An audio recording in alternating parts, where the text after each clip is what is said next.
Nake munini wa President Rigathi Gachagua ni arikitie gukinya muciini munene wa Brussels bururi-ini wa Belgium. Gachagua egukorwo akirugamirira President Ruto kigomano-ini kia maundu megie uthunduri wa kiriu, ugima wa mwiri, githomo na kuhimbiria hinya wa kuhuthira uria utahukaga kana guthukia maria maturigiceirie. Munini wa President aumagarĩtio ni mũtumia wake Dorcas Rigathi na merĩgĩrĩirwo kugia na giikaro na a Kenya aria maikaraga bururi ucio.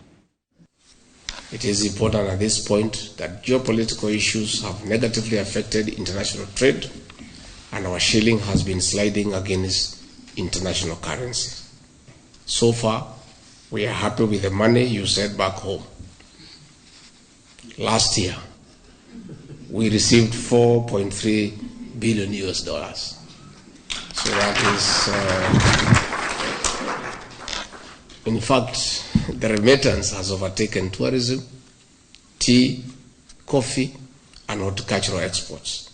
We are aware of your concerns on double taxation, and we are working on the best and sustainable strategies of lowering the cost of sending back money home.